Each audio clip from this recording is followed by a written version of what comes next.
Ассалаумағалейкум ардақты Казспорт телеарнасының көрермендері, сіздердің назарларыңызда көкпар бағдарламасы. Бұл мемлекет және қоғам қайраткері Асанбай Асқаровты еске алуға арналған көкпардан ересектер арасындағы халықаралық турнир. Біз бірнеше аптадан бері дәл осы турнир барысындағы ойындарды сіздердің назарларыңызға ұсынып келеміз. Ал бүгін ойын көрсететін қос команда бірі танып отырғанда шығар көрермендердің арасында. Оңтүстік Қазақстан облысы Түлкібас ауданының жігіттерінен жасақталған Майлыкент көкпар командасы және олардың қарсыластары Алатаудың бөктерінен келген Алматы облысының Үшқоңыр көкпар командасы. Міне қазір төрешілердің бастап келе жатқан қос көкпар командасын өздеріңізде көріп отырсыздар. Сонымен ардақты ағайын, біз бұл бәсекені бастайтын боламыз. Ал микрофон алдында өздеріңізбен бірге әдеттегідей мен Қайырхан Мәулен. Жалпы екі команда туралы ақпаратты толығырақ ойын барысында жеткізіп отыруға тырысамыз. Дегенмен деңгейлес командалардың бірі һәм бірегей десек артық айтпаймыз. Әуелі біз сіздерге Майлыкент көкпар командасын таныстыратын боламыз. Сонымен Түлкібастың жігіттері мына тізімде өнер көрсетеді. Димаш Мыңбаев, Бақыт Шыршықбаев, Құрал Қасабеков, Бағдәулет Сейдалиев, Ерлан Саев, Уалихан Салиев, Нұрсұлтан Тілебеков, Әділет Мамыт, Жарас Қоралас, Аблай Қархабат, Нұрсұлтан Молберген, Дәулет Жарасбек. Команданың жетекшісі Әбілхан Даулбаев, көкпардан КСРО-ның 9 дүркін чемпионы. Ал команданы жаттықтыратын Нұрмаханов мырза. Ал Алматыдан келген Үшқоңыр командасының құрамы сіздердің назарларыңызда.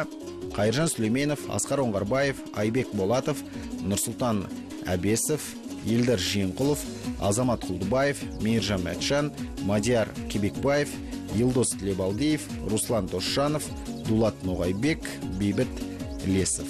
Команданың жетекшісі Орынтай Әмірғалиев, ал команда жаттықтырушысы Нұржан Қырғызбай. Сонымен қатар ортадағы төрешілермен де сіздерді таныстыра кетейік. Ортада Нұрхан Айтбаев, қапталдағы төрешілер Жанбатыр Бекмұсаев, Бейбіт Салмаев және Бақытжан Төлеген. Сонымен бұл екі команда туралы айтар сөз әрине көп. Алматының Үшқоңыр көкпар командасы тәуелсіздік алғалы жалпы Қазақстандағы көкпар бәсекесі дәл осылай командалық үлгіде басталғалы бері құрылған командалардың бірі, өте тәжірибелі командалардың бірі. Ел чемпионаттарына, халықаралық турнирлерге жиі қатысады. Бұл команданың құрамынан ұлттық құраманың да ойыншыларын кездестіре аламыз. Ал Майлыкент көкпар командасы Оңтүстік Қазақстан облысындағы көкпардың ең дамыған аймақтарының бірі Түлкібас ауданынан жасақталған. Жаппай көкпардың хас шеберлері мінекей халықаралық дәрежедегі жарысқа да дәл осындай бір команда жасақтап қатысып отырған жайы бар. Жас келсе іске деген осы болса керекті. Әбілхан Даулбаевтың бастамасымен әрине осындай жас жігіттерден жасақтап қалың додаға бір жақсы Майлыкент құрамасын томағасын сыпырып жарысқа қосқан. Мінекей бәсеке басталды. Кіші шеңберде жатқан серкені төрешінің ысқырығынан пәрменімен, былайша айтқанда, жерден көтерді де қазандыққа қарай тура беттеп келе жатқанын көріп отырсыздар. Әзірге қазандықтың түбіндегі айқас.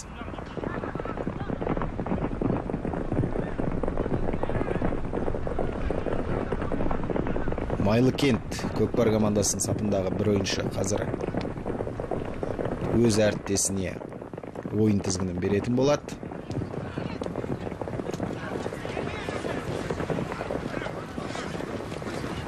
Серкеге талас жүріп жатқанын байқап отырсыздар ағайын. Сонымен салымды болар ма екен алматылықтар?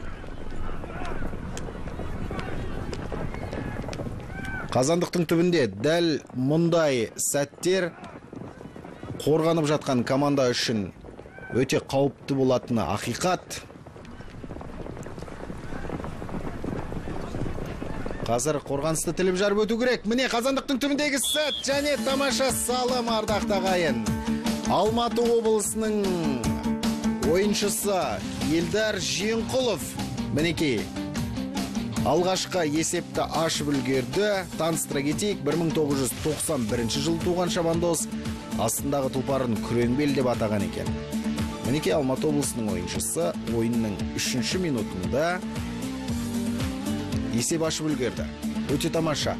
Алғашқы шабуыл, алғашқы нәтиже, алғашқы салым. Нұрхан Айтбаевтың ысқырығы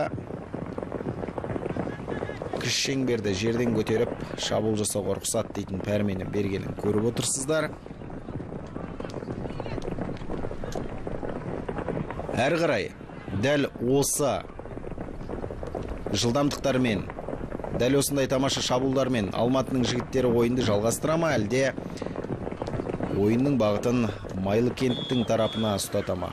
Ол әзірге белгісіз. Бір анығы қазір Серкені ойын алаңның сыртына шығарып алды. Демек ортада жекпе-жек сайысы деген сөз.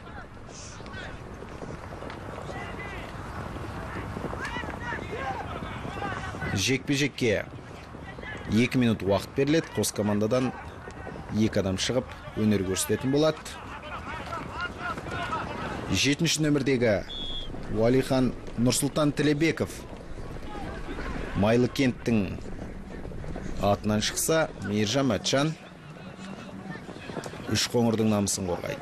Екеуі де 7-ші нөмірдегі ойыншылар. Мейіржан Мәтжан енді дәл осы жекпе-жектің қас шебер ретінде танылған ойыншылардың бірі, және бойы да өте ұзын. Астындағы Байтор атты тұлпары да ыңғайлы. Міне, қандай кедергі болсын қарамастан, командалық әріптесі Айбек Болатовқа Серкені әдемілеп тұрып шығарып берді. Қазір оңтайлы сәтті күтіп тұрғанын да көріп отырсыздар Айбектің.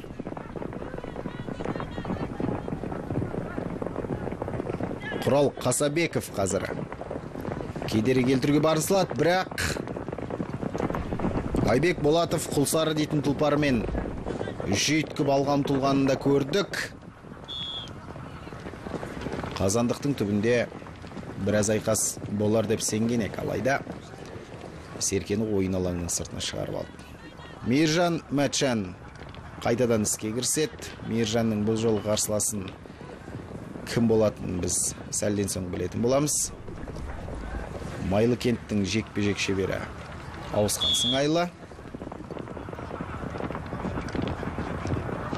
Жарас қорала шыққан екен бұл жолы Мейіржанға қарсы, бірақ Мейіржан тағы да бұл жекпе-жекте мерейін үстеметті. Ешқандай кедергісіз жерден Серкені көтергенін көрдіңіздер. Оң тақымға Серкені басып, қазандыққа қарай жүйткіп барады. Командалық әріптесі көмекке келді. Дәл осылай қазандықтың түбінде жақындау керек. Ал Майлыкенттіктердің де қарап қалмасы анық. Міне аттың үстінен түсіп қалды. Бұл тамаша мүмкіндік және салым. Өте тамаша. Бұл салым кімнің атына жазылар екен? Азаматтың ба, әлде Мейіржанның ба? Мейіржан Мәтжан бұл салымның авторы. Өте жас шабандоз, 1996 жыл туған. Астындағы тұлпары Байторы.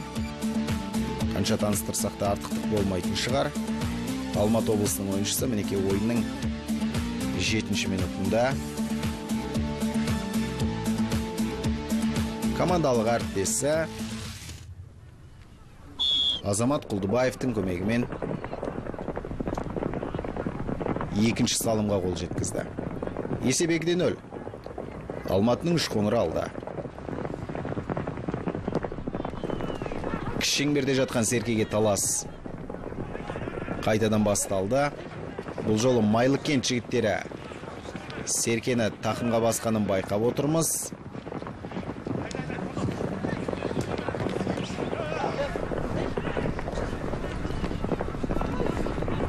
Бірақ жолда кездескен кедергілерден аман-есен өтер ме екен? Көрейік. 11-ші нөмірдегі Нұрсұлтан Молберген. Қараңыздаршы, қандай тартысты ойын, әдемі бәсеке. Алматылықтар Серкеге жапса кеткен тұсты көріп отырсыздар. 5-ші нөмірдегі мінекей Елдар Жиенқұлов қалай Серкеге жармасып еді, алайда Нұрсұлтанның тақымы тас екен.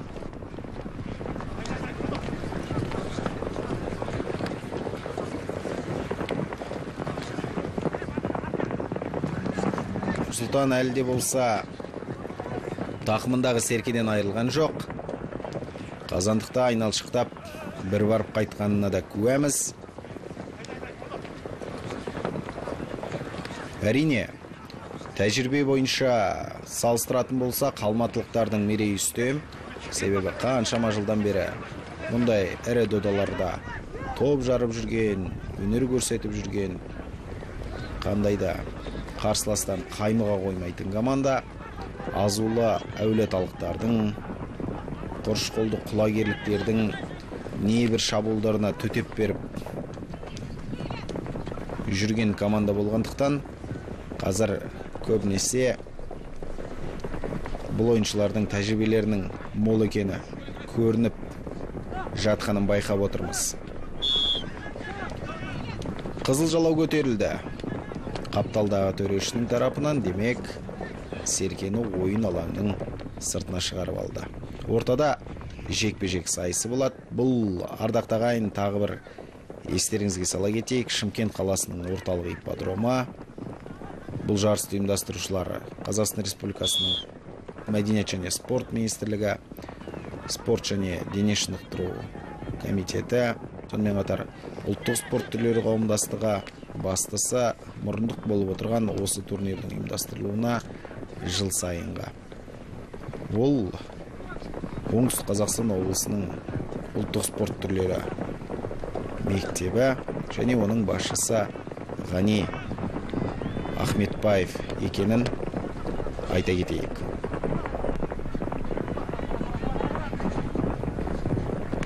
Алматылықтар шабуылда қайтадан өз қолдарына алды. Міне қазандықтың түбінде Мейіржан Мәтжанды жетекке алып, Азамат Құлдыбаев қазір келгенін көріп отырсыздар. Мүмкіндік туғызалар ма екен тамаша салым салуға? Мейіржанның тақымынан Серкені шығып кетуі бейғайбыл, десек те Майлыкенттің жігіттерде қарулы екенін естен шығармайық. Міне көкпар деген бір құйын деген осыдан қалса керекті. Қандай тамаша тартыс.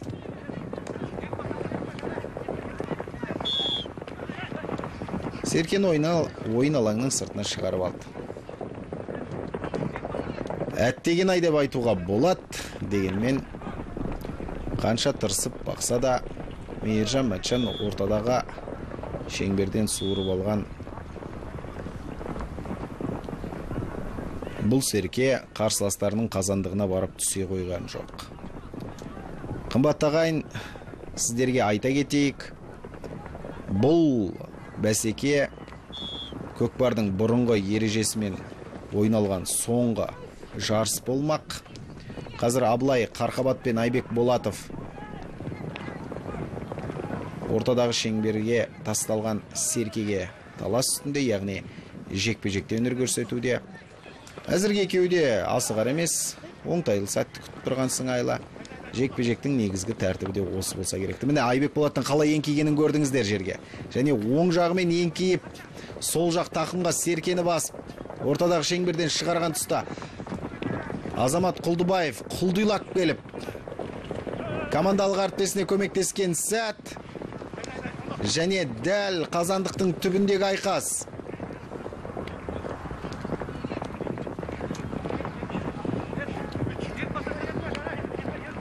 Біреуі жеңіске ұмтылса, біреуі жеңілмеуге тырысқан қос қарсылас. Бірақ екеуінің де мақсаты бір. Бұл турнирде үздік ойын көрсету. Дегенмен де алаң көп нәрсені шешеді. ойын барысында күтпеген жағдайлар болуы мүмкін. Міне соның біріне де біз куә болып отырмыз. Айбек Болатовтың тақымындағы Серкені Майлыкенттің жігіттері тартып алды. Алайда шабуыл тағыда нәтижесі аяқталды. Ортада қайтадан жекпе-жек сайысы. Бүгінгі ойын барысында жекпе-жектердің жиі орын алып жатқанын байқап отырмыз. Десек те бұл ойынның тартыста өтіп жатқанын білдірсе керекті. Байқап отырғандарыңыздай қос команданың ойыншыларда бір-бірін алдап өтуге бата алмай жатыр. Бір жағы бір-бірінің әлсіз тұстарын әлде болса таба алмай жатқан сыңайлы. Ойынның алғашқы 7 минутында алматылықтар 2 салым салған болатын. Әзірге есеп одан өзгере қойған жоқ. 2-0. Міне Айбектің қалай жерден Серкені көтеріп жатқан қараңыздар. Өзі бір жағы Серкемен әлек, екінші жағынан атын қозғалтып, шіркін-ай, қандай шеберлік десеңізші. Оның үстіне командалық қарсыласына мүлдем Серкеге жолатпай тақымға басып алды. Міне қазір шабуылға шығуға тиісті. Міне жетекке алғанында көріп отырмыз. Бірақ Майлыкенттіктердің қорғанысы ежелгі отырардың қорғанысындай мықты десек қалай болады? Жоқ, тамаша салым. Бұл салымды 5-ші нөмірдегі Елдар Жиенқұловтың тастағанын көріп отырсыздар. Елдар Жиенқұлов өте тамаша салымға қол жеткізді. 1991 жылы туған шабандоз астындағы тупарын ауыстырып шыққан екен. Бірінші салым салғанда күрең белді мінген еді. Енді Құлсарымен шыққанға ұқсайды. Жалпы Құлсары Айбек Болатовтың да мінетін негізгі аты.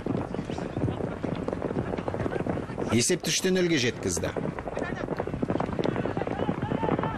Алатаудың баурайынан келгендер әзірге мықты. Міне тағы да салым болуға тиісті осы жерде. Жеке шыққан сәт және тамаша салым ардақтағайын. Бұл салымның да авторы Елдар Жиенқұлов болуға тиісті.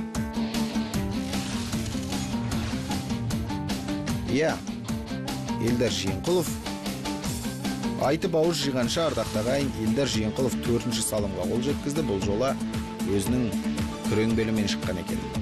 Осымен Елдар Жиенқұлов бүгінгі ойында 3 салымға қол жеткізіп отыр. Бірінші кезеңнің өзінде. Бұл салымы алдындағы екеуінен ерекше болғанын көрдіңіздер. Есеп 4-0. Бірінші кезеңнің аяқталуына да көп уақыт қала қойған жоқ. Бұл шабуыл соңғы шабуылдардың бірі болуы ықтимал. Қабая алақан ілінбей қалды. Дегенмен Майлыкент командасының ойыншысы Серкені тақымға басып шабуылға шығуға тиіс болған, алайда өз қазандығын бір айналып кеп асықпай шабуыл жасауға ниеттенгенімен де алматылықтар жолын торуылдап тосып алғанын көріп отырмыз. Бірақ мұндай қиындықтан сытылып шығуға тырысып жатқан Майлыкенттіктер бір-біріне демеп қол ұштарын беріп қазір Серкені қарсыластарының қазандығына қарай жақындатпақ ниетте. Қалың доданың ту сыртынан айналып шығып шабуылға көшкенімен алматылықтар қалай айналса да Әділет Мамыттың қасынан табылуда.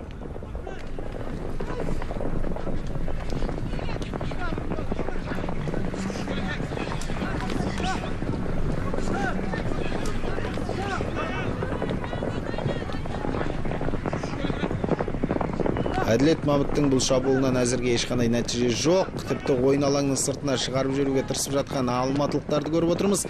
Жеке дара шығып қалған сыңайлы. Жоқ, алда 2 ойыншы бар екен.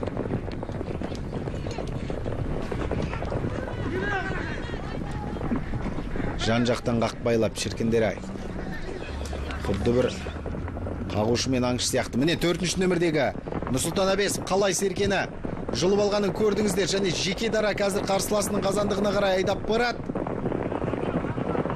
Командалық әріптесіне ұзатуға Серкені үлгермей қалды.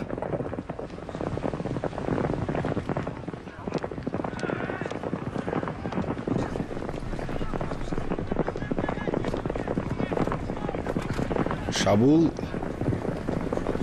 орта жолдан тойтарылды. Қайта басталған шабуылды көріп отырсыздар ағай. Бұл қандай нәтиже берер екен? Майлыкенттіктер қаптап жүр алдында. Нұрсұлтан Әбесовтың.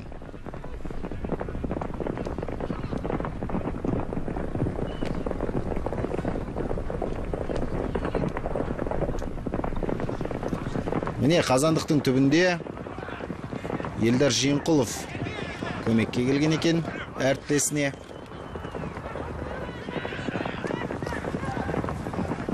Шіркін-ай, қандай тартыс десеңізші.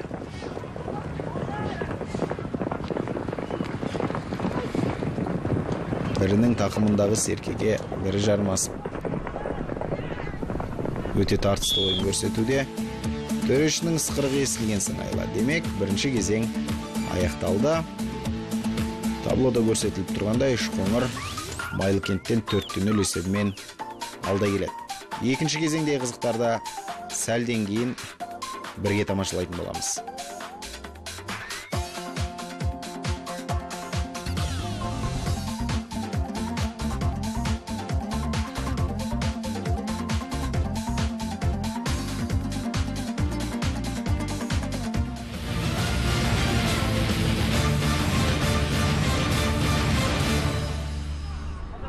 Казспорт телеарнасының эфирінде Көкпар бағдарламасы.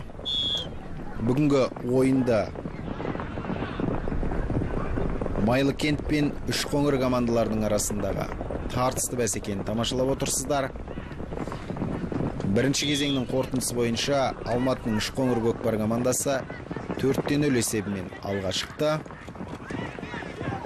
Елдар Жиенқұлов 3 салымға қол жеткізсе, Мейіржан Мәтжан 1 салымды қоржынға салды. Бұл бірінші кезеңнің қорытындысы. Қазір Әділет Мамыт пен Мейіржан Мәтжанның арасындағы жекпе-жек. Міне Әділет Мамыт жерден Серкені ілуге тырысқан, бірақ қолынан түсіріп алды. Елдар Жиенқұлов қайтадан Серкені тақымға басып,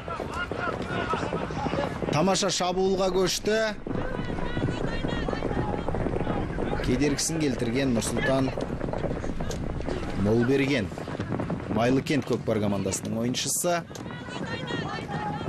Екінші кезеңде өте қызу басталғанын көріп отырсыздар. Осының өзінде бір кіші шеңбер мен бір орта шеңбердегі ойын басталды. Ортадағы төреші Нұрхан Айтбаев қос команданың ойыншыларына ауызша ескерту жасап отырғанын байқап отырмыз. Әділет пен Мейіржан қайтадан ортадағы шеңберде. Әділеттің мерейі тағы да үстем болар ма екен? Айқын басымдықпен Серкені жерден көтеріп алды деп айтуға келмейді, дегенмен Серкені ойын алаңына алып шыққанда Әділет екені жасырын емес. Қызыл жалау көтерілді. Ортада қайтадан жекпе-жек деген сөз.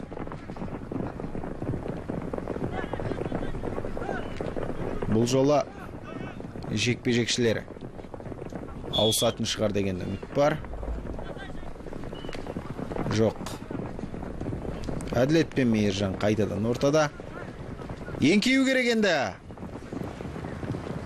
Мейіржанға. Бірақ әдемі сәтке оңтайлы келе алмай қалған сыңайлы. Міне, сәл ғана ырымын жасап қойғанымен толықтай еңкейе қойған жоқ. Әділет Мамыт, шіркін-ай, Мейіржанның тұлпарының тұяғының астында қалған Серкені жерден көтеріп тақымға басып алған. Нағыз балуан деп осындай жігіттерді айту керек шығар. Екінші кезеңде екі команданың да қоржын әзірге бос. Екінші кезең басталғалы бері қос команданың жанкүйерлері дүниенің кеңдігін қайтейік, көкпар алаңы тар болса деп отырған сияқты. Әрбір шабуыл нәтижесі аяқталып, ойын алаңның сыртына шығып кетіп жатыр. Бақыт Шыршықбаевқа қарсылас болған екен Мейіржан Мәтжан бұл жола. Әділет Мамыттай қарсылас әзірге кездесе қойған жоқ сияқты.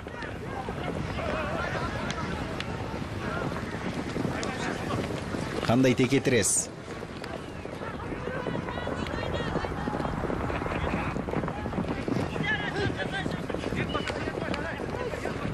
Міне, Мейіржан еңкейіп, Серкен жерден көтеруге ыңғай жасауда және тақымға баста.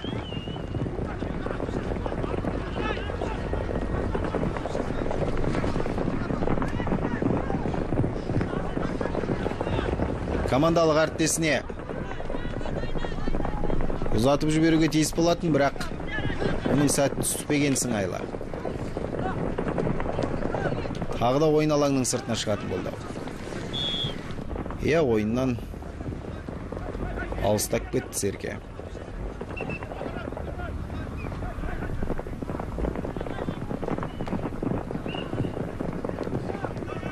Ортада қайтадан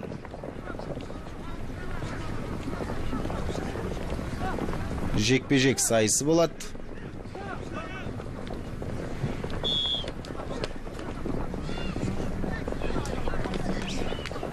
Бақыт Шыршықбаев пен Мейіржан Мәтжан қайта шыққан екен. Бақыттың қолы Серкеге бір тұтам жетпей қалғанын көрдіңіздер.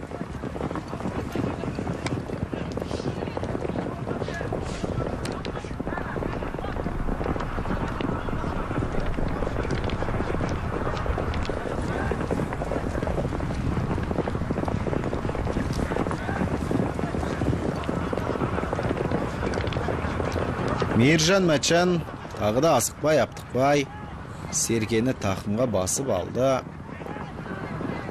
Бақыт Шыршықбаев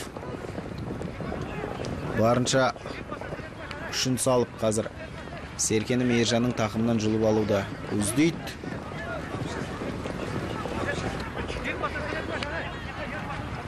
Оған дес бере қояр ма екен Мейіржан? Қиналып тұрған сыңайы да жоқ сияқты. Керісінше жақсылап Серкесін түзеп қойып алып, көтеріп қайта басып тақымға. Ортада тамаша талас. Бақыттың да білегі мықты екен. Дегенмен ат пен адамның күші қоса қосылған кезде қандай да болсын кедергіні жұлып өтеді. Ашық шабуыл жасауға ешқандай да мүмкіндік болар емес. Міне қазір Серкеге ашық талас ешкімнің тақымында болмаған. Серкен тақымға басты және жеке дара өзінің алдына өңгеріп алып. Қараңыздар, қандай тамаша шабуыл және салым салуға мүмкіндік. Асықпай келіп, бұл салым болмаса енді ойын болмай қалатын шығар. Керемет.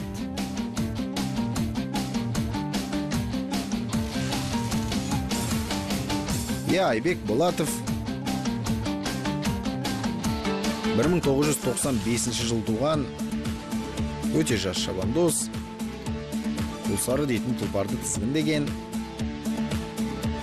Екінші кезеңнің алғашқы салымын жеке дара шығып, өзі салғанын көріп отырмыз. Керемет.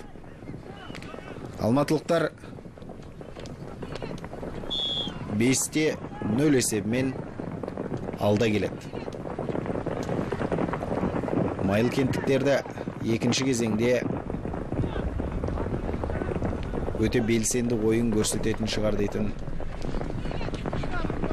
бір үміт, бір күдік болған. Дегенмен сол үмітіміз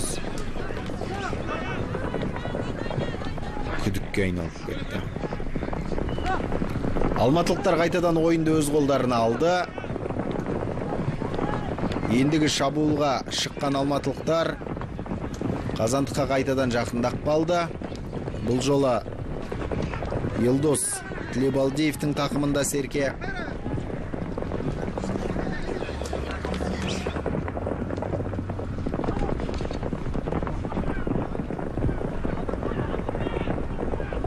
Қараңыздар, қандай тартыс, жеткізбей кетті. Елдар Жиенқұлов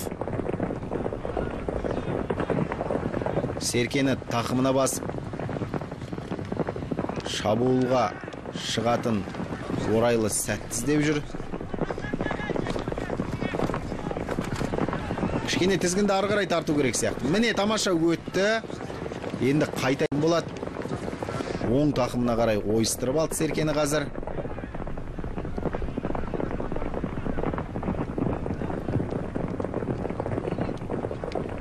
Күрең белмен алдына өңгеріп, міне Қазандықтың түбіне келді, бірақ бұл жолы салым салуға мүмкіндік берген жоқ майлыкенттіктер. Серкеге жапса кеткенін көрдіңіздер, бірақ сонда да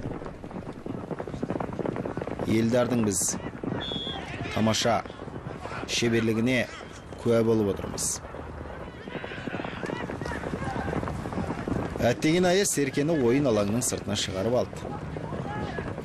Ортада жекпе-жек сайыса бастаңдар деген пәрменді берген Нұрхан Айтбаев, Бақыт Шыршықбаев пен Мейіржан Мәтжан қайтадан ортадағы шеңберде кездесті.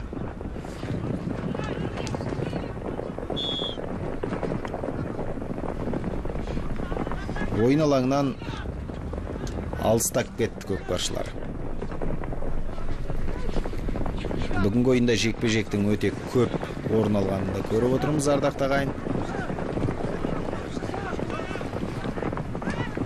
Әзірге есеп 5-0. Алматының Үшқоңыры алда. Ойынның жылдамдығы да бірінші кезеңге қарағанда бәсеңдеп қалған сыңайлы.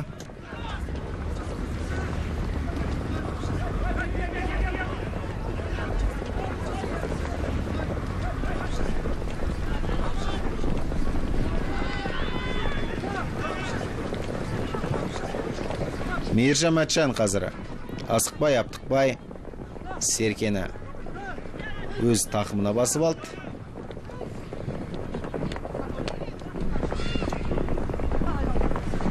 Міне қарсыласының қабағын бақпай бірден Қазандыққа қарай ұмтылатын шабандоздардың бірі. Ашылды, шықты, міне енді салу керек. Және тамаша салым. Серке де, Мейіржан да Қазандықтың ішінде. Мейіржан Мәтжан, ардақты ағайын, 1996 жыл туған шабандоз.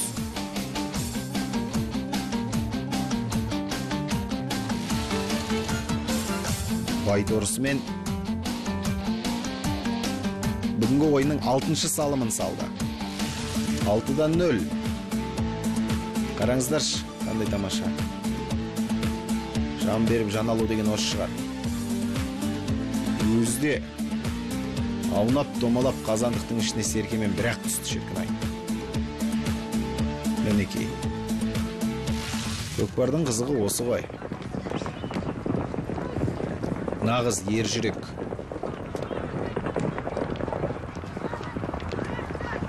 Айбатты батырлардың ойыны.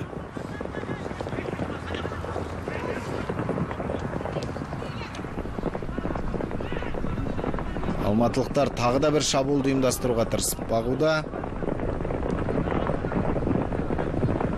Дулат Ноғайбек Серкені тақымға басқан.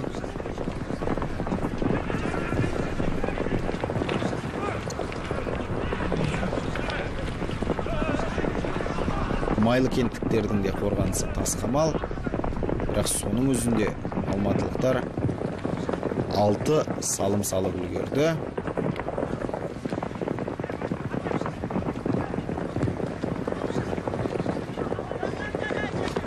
Жеке дара шығуға мүмкіндігі болмай жатыр Дулаттың.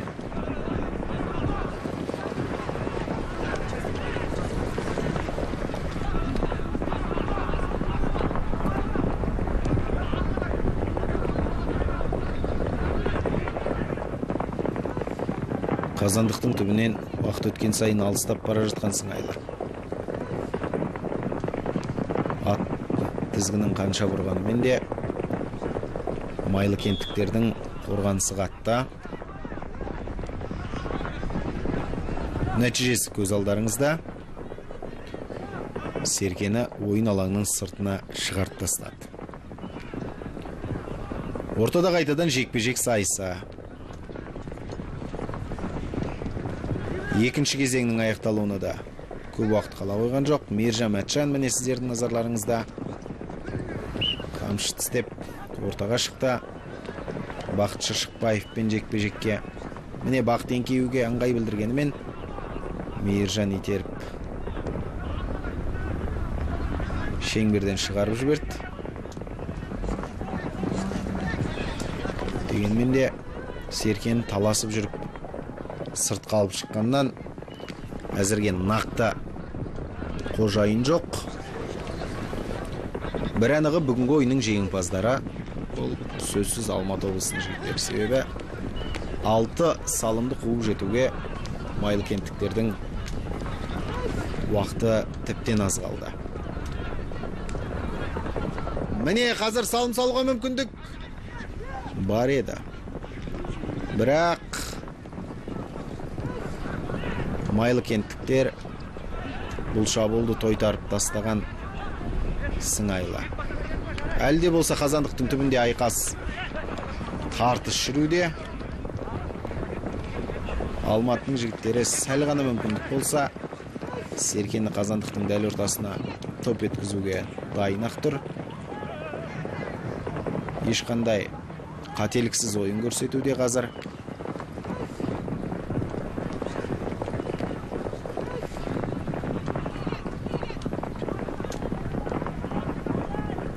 Майлы кенттіктер тым болмаса бір салым салуға тиісті еді. Міне, тағы бір салым Алматы жігіттерінен. Бұл салымның авторы Азамат Құлдыбаев. 1986 жыл туған шабандоз. Астындағы тұлпары Сұңқар. Мейіржан Мәтжанның көмегімен салған екен. Осылайша 7 салымға қол жеткізіп отыр. Үшқоңыр көкпармен аттаса. Бұл үлкен нәтиже.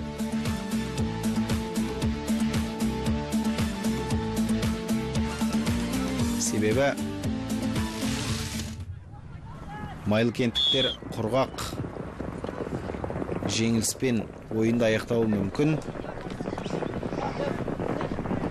Көрейік қалай аяқталатынын. Серке әлі жерден көтерілген жоқ.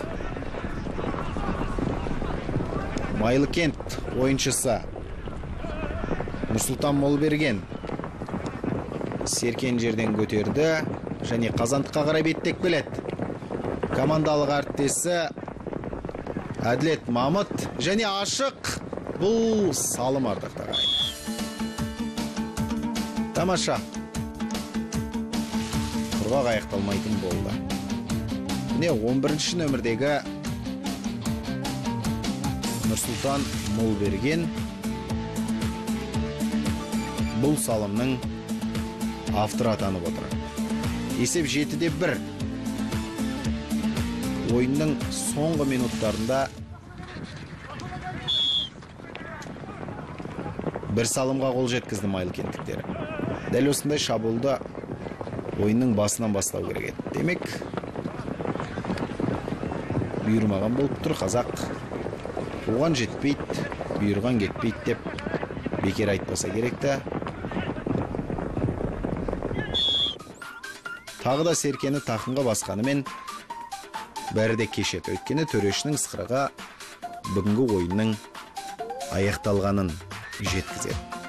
Сонымен ардақтағайын, Үшқоңыр Көкпар командасы мен Майлыкент командасының арасындағы болған ойында өздеріңіз тамашаладыңыздар. 20 минуттан тұратын қос таймда алматылықтар 7 салымға қол жеткізді, ал Майлыкенттіктер 1 салыммен шектеліп қалды. Әрине, бұндай ойындар Түлкібас жігіттерінің жігерін жанитыны ақиқат. Өйткені жас команда әлі талай жеңістерді бұл командада күтетін боламыз. Алда әлі айтулы жарыстар көп. Сонымен бұл Көкпар бағдарламасы ағайын. Келесі ойынды біз Жамбыл облысы мен Алматы облысының арасындағы тартысты бәсекеден көретін боламыз. Бұл бағдарламаның режиссерлары Руслан Дәулетов пен Жарқын Барақбаев, ал комментатор әдеттегідей мен Қайырхан Мәулен. Аман сау болыңыздар ағайын.